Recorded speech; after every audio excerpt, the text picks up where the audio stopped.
Hello and welcome back to ILTV News Podcast. I'm Ayan Hoffman, Executive Editor at ILTV, and I'm going to be your host today. And I have with us a very special guest, Yehuda Kurtzer, who is the president of the Shalom Hartman Institute. Welcome, Yehuda. Thank you for having me. You know, I have been watching all weekends the crazy riots and violence that is happening in the United States and in Canada. Really violent protests on behalf of the Palestinians against Israel. And I'm just wondering, you just arrived here. It's terrifying where you came from. What do you think is going on with the anti-Semitism in North America? Why has it gotten so out of hand? Yeah, it is terrifying to watch these stories. The reality is it feels different wherever you are in America or in Canada. So I was here watching what took place in Montreal. I think the Montreal case actually is useful to help understand what's going on. Sometimes when we talk about anti-Semitism, it's described in terms of like a virus, which is hard to understand. And we try to either excavate root causes or we try to solve it as a problem, even though it's been around for so long.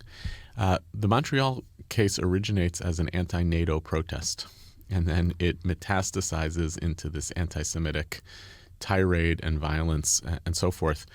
I think in general, when we look at cases of anti-Semitism, outbursts of anti-Semitism, the more pressing thing to do is to examine what are the conditions in a society that are allowing something like this to rise. Because anti-Semitism is a symptom of a societal problem rather than a problem in and of itself. And I think that there are a lot of forces underway across the West that are leading to the return of anti-Semitism in this pronounced way. Includes climate pessimism, economic pessimism, distrust in government, the decline of institutions, polarization in all of our democratic societies, way that social media amplifies conspiracy theories, loneliness. All of these forces are creating That was a really short list of challenges. Right. I mean, I'm listing them that way because I want us to resist the suggestion that, like, okay, if you just fix one thing, you'll solve the problem. Or, as oftentimes Jewish institutions do, they'll say, well, just take the anti-Semites to visit a Holocaust museum and that's going to solve the problem. That's not what we need to do, nor do we need to merely secure Jewish institutions, which is an important priority, but it doesn't deal with the threat. What we really need to do is start investigating what's going wrong in our liberal democracies and start addressing that kind of set of problems. How do we do that? Look, I think the unique condition that American Jews and Canadian Jews have relative to other times in history is that we are part and parcel of the system, right? So many of the stories of the history of anti-Semitism were compounded by the fact that Jews were political outsiders. So you depended on the beneficence of the system to try to say this doesn't really implicate us as a society, it's just the Jews.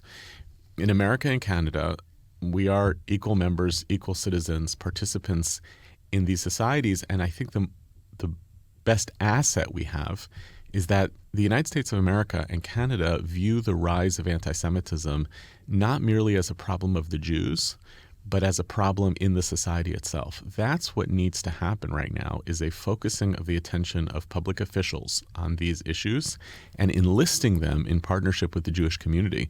And in turn, I want our Jewish community to be investing more resources in the infrastructure of liberal democracy rather than in simply screaming about this hatred that's happening to us.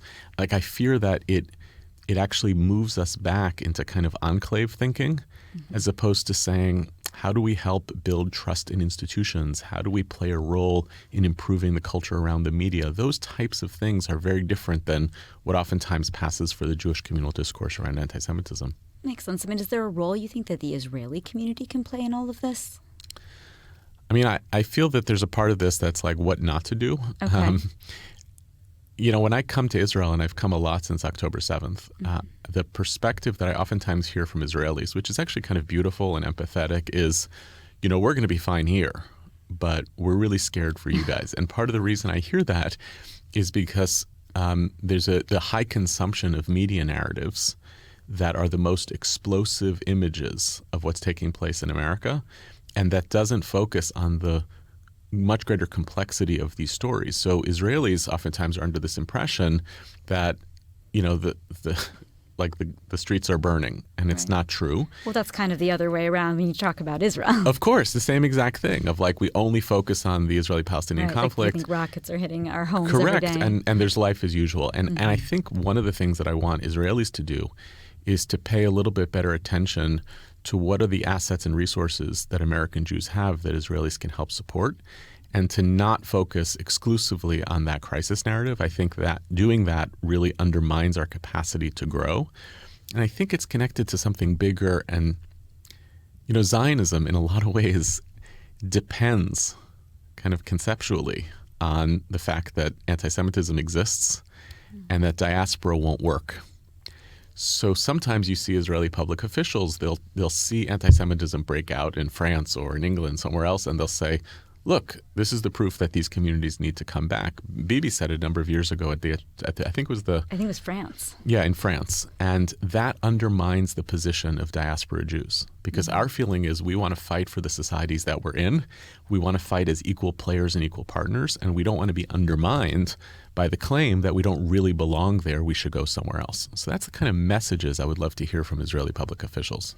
Where in America do you live? I live in New York, in Riverdale. Do you feel safe where you are? I do. I mean, Riverdale is, 40, 30% Jewish. It's a very prominent Jewish neighborhood.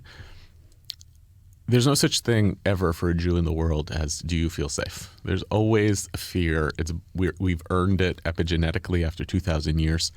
I don't like the fact that now, our synagogue has more security, that the NYPD is parked out there, rotates around the synagogues. The SWAT team showed up at Yom Kippur just to check in.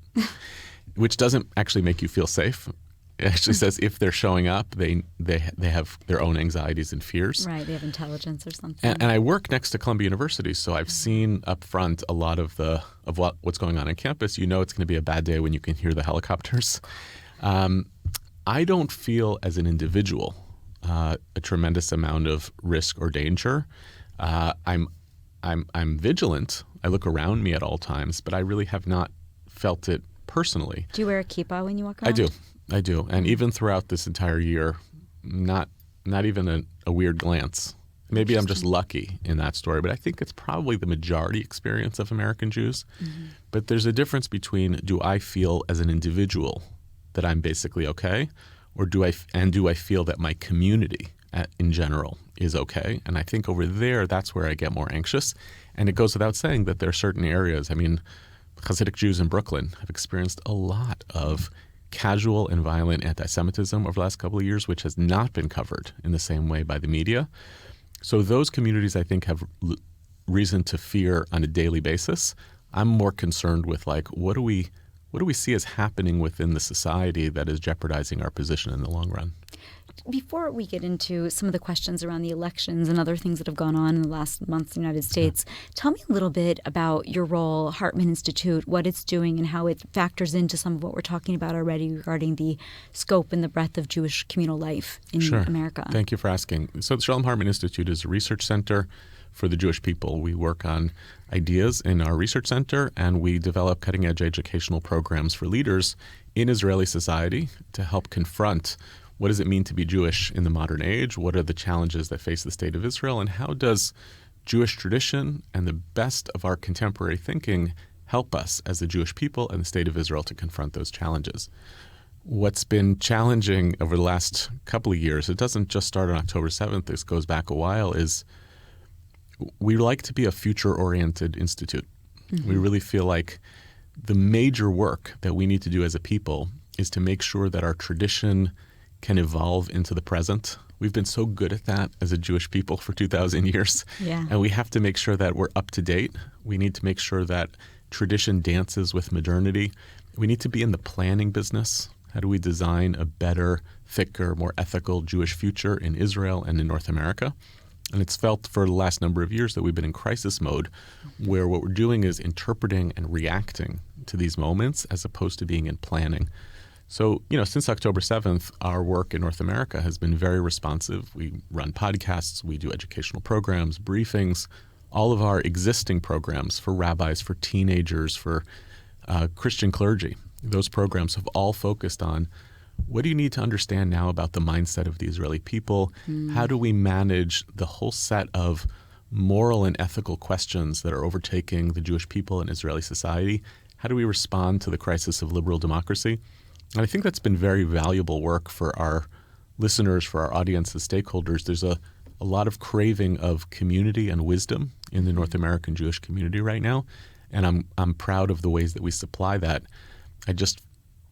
I wish we could get back a little bit more towards not just responding to the crises of the present, but thinking towards the kind of Jewish future that we want to build. Yeah, for sure. I mean, it is true when you start to think back, to 2020 with COVID, and then we had, of course, here in Israel, judicial reform, and then we moved into October 7th and the aftermath. It really has been nonstop. As a news person, I definitely feel the same way. I'm like, it's good for my business. Yeah, of course. Certainly.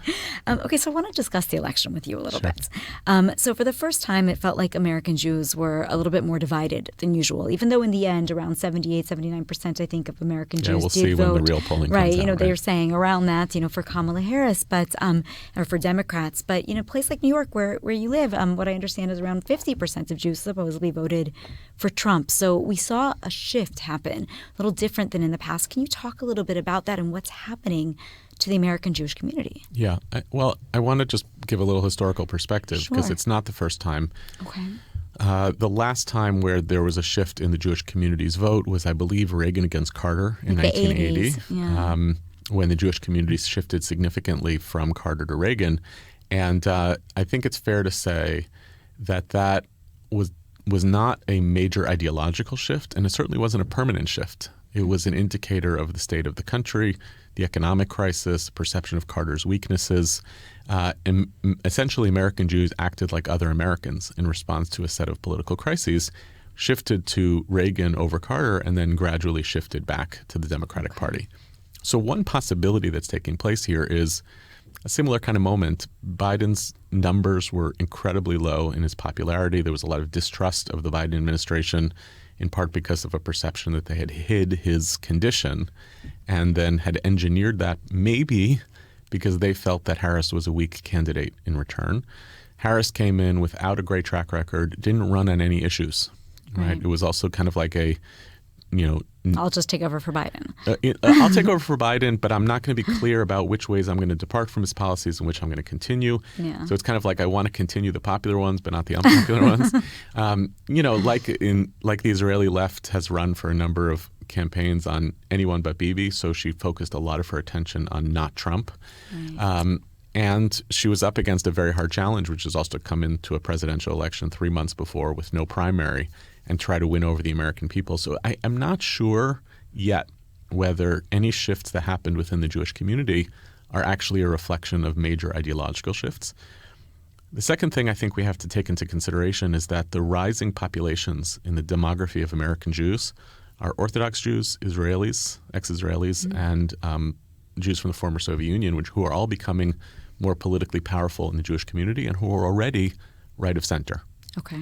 So the rise of a right of center bloc in the Jewish community does not necessarily mean the decline of the liberal majority of American Jews. It just means they're taking up a bigger piece of the pie. Right. Is there a percentage of American Jews who said, I'm really scared about anti-Semitism, I'm really scared about anti-Israel activity, and I think the Democratic Party is weak on these issues? Yeah, there probably is some.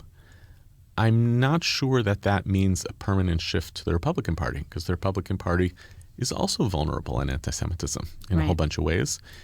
A lot of lack of clarity about what the future is of the administration's policy towards Israel and towards the Iranian threat in particular. Right. The one could say that the recent appointments actually are starting to, make people feel more comfortable that it's going to be a pro-Israel policy. Right. We'll definitely see. J.D. Vance during the campaign said some really isolationist things, so it's hard to know how much influence he's going to have in the administration. And in the larger sense, to really abandon the Democratic Party would be for a lot of Jews to rethink the entire value system that they hold as American Jews, which are characterized by liberal democratic values. So when we see that, I think it's going to be a really interesting indicator, but it will be a tell of something much larger happening ideologically in American Jewish life, than the question of simply one candidate or another. Right. So just kind of to recap what you're saying is like number one is that people might be making these choices in a vacuum for now because of the current two candidates and how they ran. Right. Could also be the larger block of the Orthodox, yes, Israelis, et cetera, that are growing, and we still have to kind of watch this. So maybe in another 4 years, we'll see what happens with that election and be able to better determine. It's very interesting.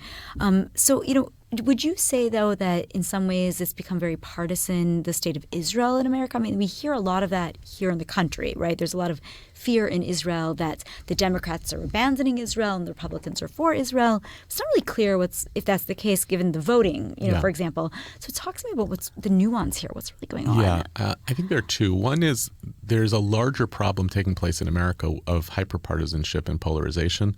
You can see this in graphs coming from the 90s to the 2020s, where in the early 90s, studies showed that the difference of opinion that Americans had with one another it was the same ratio based on race, economic class, geography, religion, and who you voted for, partisan political affiliation. Between the 90s and now, partisan political affiliation became a much stronger predictor of ideological difference. America used to be more purple, and now it's hyper red and hyper blue. And that's putting a lot of pressure on communities like the Jewish community, which want to envision ourselves as being part of a collective. But now, whether you're red or you're blue is almost more important to many Jews than the fact of their own Jewishness, right? So that means that when the parties are attacking each other, people are kind of participating in that color war. And that does become a risk for commitments like Israel, because it's almost impossible for any issue to remain an issue of bipartisan consensus when the parties are at war with each other. The second thing that I think is critical is I think both of our political parties in America are amidst a civil war. On the one you talked about, on the Democratic Party, is a battle between progressives and liberals. Okay. Progressives are still a minority. Anti-Israelism. Define that, progressive. Progressive, I would argue, is a kind of a justice orientation, right? It wants to really rethink in pretty radical ways the American agenda. It's part of the same conversation that questions with deep skepticism whether America is what it claimed to have been, a land of opportunity, a land of immigration, rights for all, and wants to make pretty dramatic changes on economic policy, on climate policy, and so forth. And a piece of that is this ideological position that views Israel as part of the bad version of what America claims to be, colonialist, imperialist, capitalist, et cetera. And then you have the liberal majority, which is kind of classic democratic values, liberalism, pluralism, democracy, slower pace of change, aspiring towards the promised land but never actually getting there. That's still the dominant view in the Democratic Party, but there's no question that there's a rise of progressive argument against that. In the Republican Party, you have this battle between kind of traditional conservative Republican values and whatever it is that Trump represents, which is not quite that. So we're actually watching two battles taking place here. And there's good reason to be uncomfortable because both parties could lose in the sense that I would be very concerned if the progressive story took over the Democratic Party. And I'm very concerned about the Trump story taking over the entirety of the Republican Party. And then we have like two pictures of politics that we haven't had in a long time that are basically incompatible, as opposed to a healthy kind of yin-yang between liberal and conservative policies, which in the long run actually can create a relatively stable America. Do you see any comparison between what's going on right now in the United States and what we see in Israel, also with some of these deep divides, obviously not Republican, Democrat, but in right and left and in the different parties, the Ben-Gvirs and Lapids, I don't know. Well, it's definitely the case that the rise of extremism and polarization is taking place here and around the world.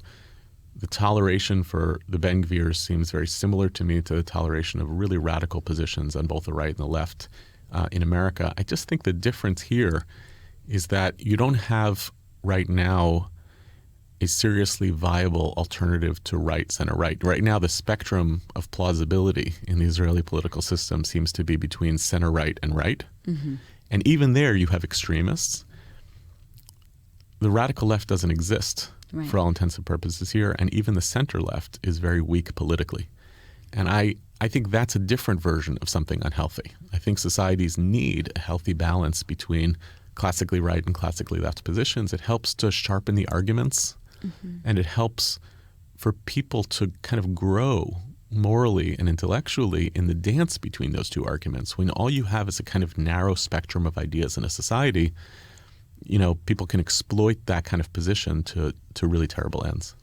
Do you feel that there are roles that each of our communities can play? For example, what would the role of the American Jewish community be now in supporting Israel during the challenges it's experiencing, and vice versa, not just in anti-Semitism, but in terms of how, we can learn from each other or help each other in some capacity? Yeah, for sure. I mean, one of the things I appreciated about the democracy protests here in Israel was that it felt that for the first time, the liberal democratic values that American Jews have talked about for so long, is that we've claimed as essential for our Jewishness, which we heard for a long time from Israelis, like, stop talking to us about that and get out of our business.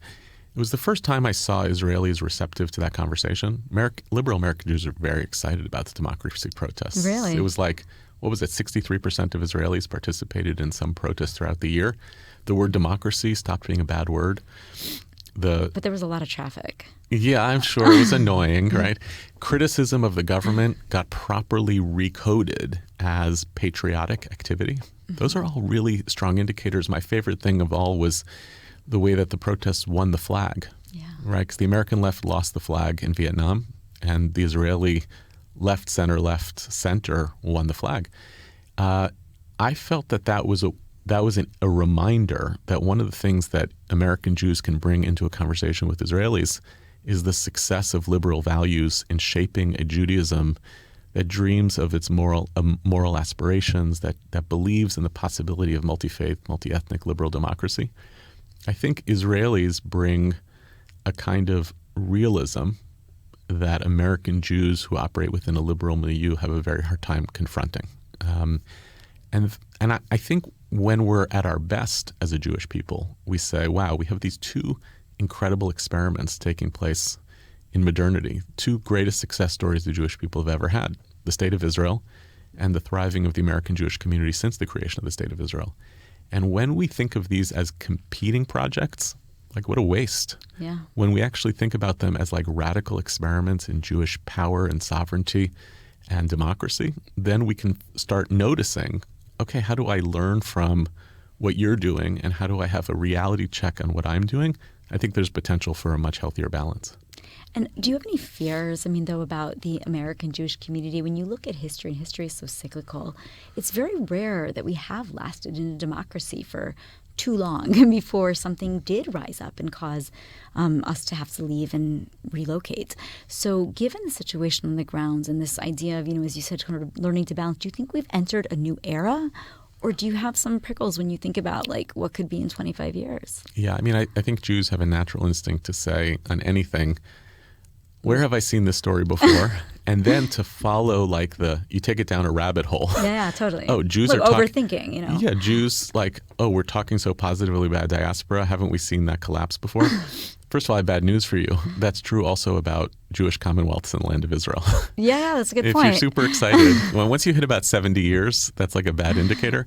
So I don't want to allow history to assume that there's a natural course of events. The harder thing to do as Jews is to say, wow, what we're experiencing now is really unusual. American Jews are experiencing right now the greatest continuity on the planet of any single Jewish community. It's hard to think about. Wow. Right? We've been going strong in America for a long time, and I would hate to start becoming pessimistic about the future of our community because, it never lasts that long. I want to say, no, look what we helped build. Look what we helped create. And now we have a responsibility to invest in this story, in our own thriving and in America itself. The other thing I'll say is, like, I was very worried and always worried about the distancing between American Jews and Israel. I'm a liberal Zionist, and I'm a fourth-generation American. And I think that those are completely compatible ideas. To watch that on October 7th, Israelis felt a sense of collapse, and that American Jews also felt a sense of collapse. Yeah, I hear that a lot. It kind of indicated to us that these are actually communities that are leaning heavily on each other, even if we don't talk about it all the time. Mm-hmm. And so I kind of feel like it's in the long-term interests of the Jewish people to build a strong, vibrant, democratic Israel and a strong, vibrant, democratic American Jewish community, that those simultaneous big bets that defy history are going to actually reinforce each other. So, Yehuda, I have to ask you, I mean, it's unfortunate to have you here in the studio, and it's been such a difficult year, just a lot of pain and tragedy in the country, a lot of anti-Semitism around the world. Are there any unique Jewish thoughts or prayers or things people could be thinking about to kind of have some solace during this time? Yeah, it has been a very hard year. I've taken solace from a number of habits that Jews have done which have reminded us of how we have responded to crisis and tragedy in the past. Things that may sound banal, like prayer and saying psalms and gathering together. I noticed, for instance, in American Jewish synagogues, a lot of people showed up who hadn't showed up for a long time, and it wasn't because they needed to talk to God. It's because they needed to stand next to other Jews. That's beautiful.